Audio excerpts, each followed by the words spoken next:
You're checking out the Shade 45 Spotlight Special. Exclusively on Shade 45. We are back on the Shade 45 Spotlight, and we are showcasing, we are showboating with Eminem and Royce the 5'9", better known as Bad Meets Evil. Important question here. Who decided amongst the two of you, I'm bad, I'm evil? No, I want to be bad. No, I want to be evil. When was that decided? When we did the first song, because that's just. Yeah, it all spawned from that one line. I wish there was like a better story behind it. Yeah, it's not a real good story. Yeah, it is what it is. It is what it is. Nah, it's pretty anticlimactic.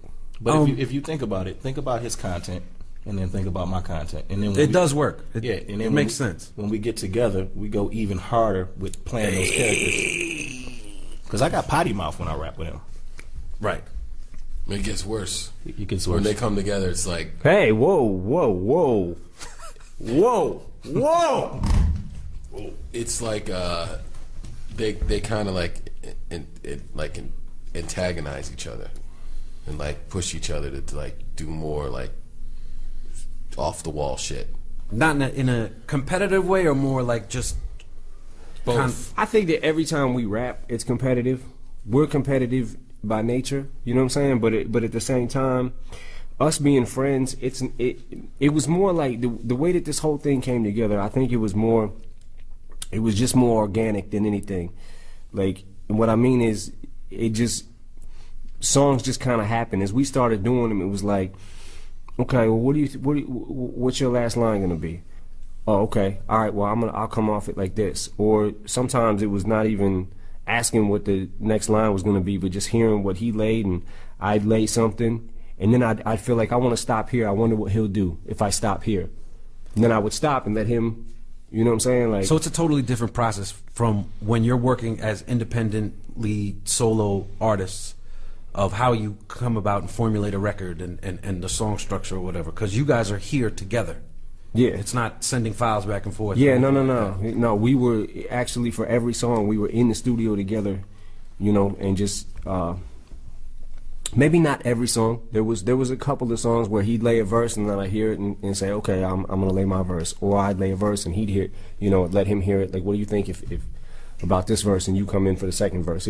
Some of it was like that, but most of it, the majority of the work was done actually, you know, together in the studio. And you know, from listening to the record, you get that feeling that you both are here, present, and kind of pushing each other to do better.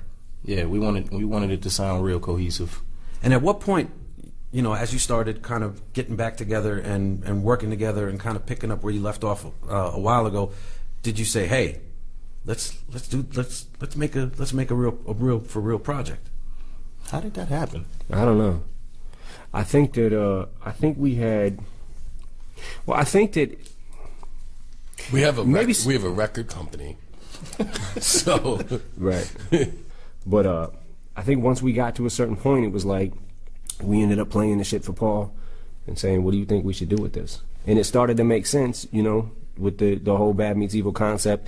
I started saying it in a line or two. He would say it, he may say it in a line or two, and it just ended up like kind of organically coming together, you know.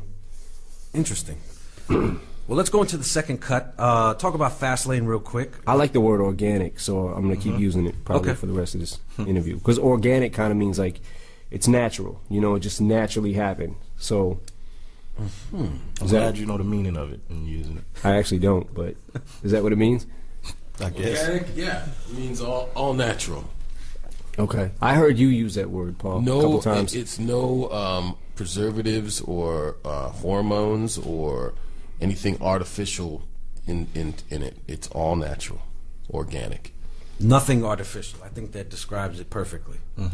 So we're going to continue into the project here. First of all, the name Hell as the title of the EP. The sequel. The sequel. That came from one of his lines, the very first song that we did together.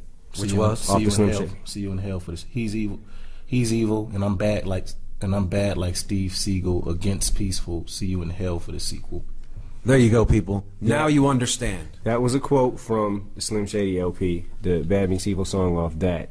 And from there, it just kind of made sense to, once we got a chance to, everything was put together and we got the songs like maybe not in order, but we kind of just had an idea of what songs we would use for it. Is when we kind of just sat back, listened to it all, and felt like, okay, maybe we should call it this. That it made sense as a co. And then I was like, wait, we shouldn't call it this. Who's gonna buy a CD called this? So then we thought, hell, the sequel. You know what I mean? So for the real fans, they'll know. Yeah. The real deal fans. So let's go into Fastlane. It's produced by Super Dupes and you getting back behind the boards. Indeed. Excellent. Let's go into Fastlane right now on the Shade 45 Spotlight Special. Bad Meets Evil. God damn it.